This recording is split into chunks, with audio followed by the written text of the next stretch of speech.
Hi everyone, welcome to Talking with Famous People. We're getting started just a few minutes early, but this is going to be the scheduled event that has been advertised for the past couple of days. The primary topics are going to revolve around, Halloween and things like that, but since we have Jonathan Campbell here, which as I've heard, I'll admit I haven't seen any of your videos. I did know that you had done a video Well, or maybe they're several. not Go ahead.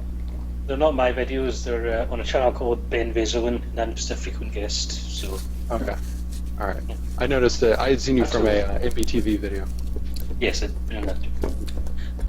now I'm here. I'm on all these MBTI channels. Yeah. So something I was going to ask, I mean, since the overarching theme is sort of Halloween, but I mean, since you reportedly have some information to share when it comes to Enneagram, Mhm. one thing I was going to ask is, to not try to make it generic or anything and ask, Enneagram type questions when it comes to Halloween and like, oh, yeah, those type twos, right? When they go trick or treating, it's not anything like that. But You mean when they show up at? You mean when they open the door, you mean not when they open the go door? trick or treating. Oh, okay. So see, Diamond's already got an opinion. Diamond's saying that the type twos aren't going to be going trick or treating. You think the type twos are going to be serving the candy? Is that it? Yep. Okay. I'm sure type twos will go trick or treating. They'll probably dress up as nicer costumes though, fairies and turkey gods. Nice clothes. I mean, with Enneagram, and also with Halloween, I mean, to me, I'm making my own sort of poetic connection there. I mean, with Halloween, you put on these personas and things like that. You have this outward appearance, but it's tied to what you favor inwardly. And with Enneagram and MBTI, it seems like we have these things that we extrovert, these things that we put out, but to me, it can be sort of difficult to discern where somebody is coming from at the core of something. Well, Halloween's got to be type 7, right, Jonathan? I mean, a type 7 person invented Halloween. Here's something scary. Let's dress up in costumes and get candy. Yeah, sure. True, but it didn't start there. No, it started in Scotland and Ireland, but also Scotland. Well, tell us about it. I don't know anything about it. I just know it started in this general area. Hey, make something up, okay? Listen, hold on. Do you? No, I don't mean to bash on ourselves, but do we look like professionals? Okay. Did they celebrate it there? Did you guys trick or treat there? Yes, of course. Yeah, I think it is bigger in America or parts of America than it is here. But yeah, you do see it. You find people going in costumes and so on. Did they dress up as Scottish people? All the time, yes, 24/7. Even when it's not Halloween, they still dress up as Scottish people. That's dedication. We take it very seriously. It's not even actually Scotland. Scotland was another country that existed long time ago. They're just replication Scotland. We're not the real Scotland. We're just Reenacting it. Reenacting. Scotland's sunk under the sea thousands of years ago, so someone rebuilt it and just put it right on top of England. Okay, so that's what High Brazil was. Okay, I get it now. Sorry, that was I can't believe I just made a geography joke. Best kind. The best kind of joke, obviously. Yeah. So something I was going to ask is, what was I going to ask? Will you stop saying what you were going to ask? Just ask it. I have the same problem in debate. Tell kids, they start the crossfire, they're like, can I ask the first question? The answer should be, yeah, and that was it. You just wasted it asking me if you could ask a question. Now, here's a real question. Like that kind of shit. So, anyway, I have an actual question for you about the origins of Halloween. We know that it's a scary thing. We know that fear is one of the Enneagram things. So, why do you think that holidays represent specific Enneagram types based on that? I don't think it'd be that simple. I think it's more like, obviously some Enneagram types might be more drawn to it than others, but for something like Halloween, every single person has to deal with it one way or another because it's, it's a cultural thing. Everyone celebrates it, so everyone will adapt to it in certain ways. So I think it's more like it will bring out your Enneagram type. As to the origins, that's also to do with, thousands of years ago, Catholic history, pagan history, and the intermingling of that. So it's more of a gradual.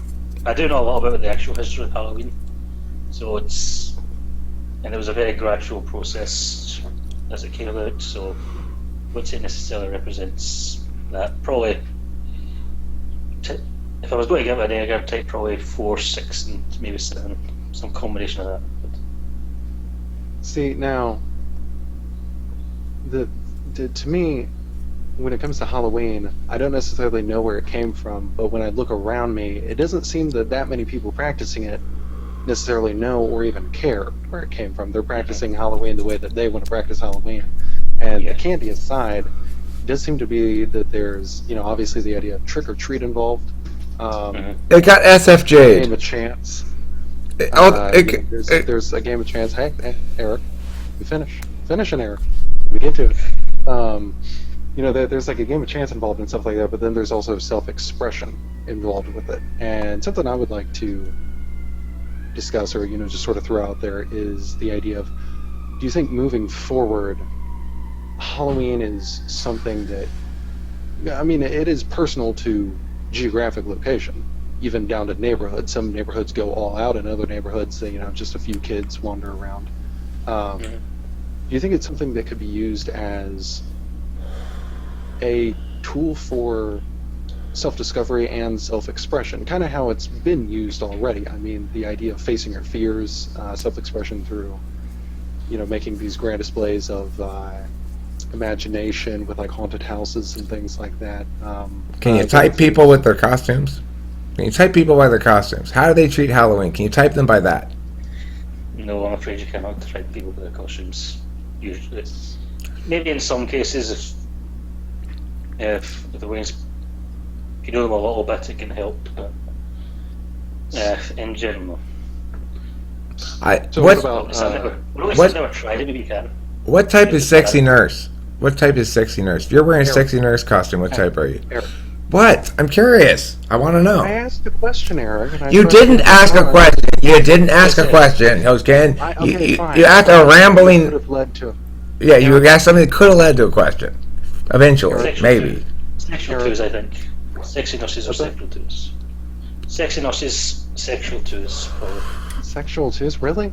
They're Yeah, helpers. of course.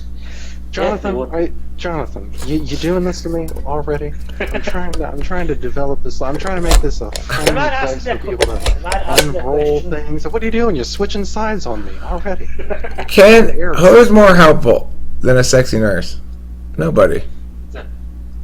See, Okay. you're learning things. Well, Arbor Day is type 1. They're perfectionists. They love their trees.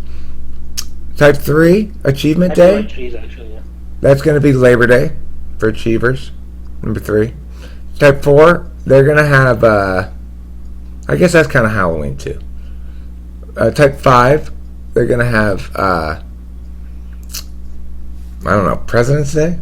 Type 6, they get to have Easter. Type 7 gets to have Halloween.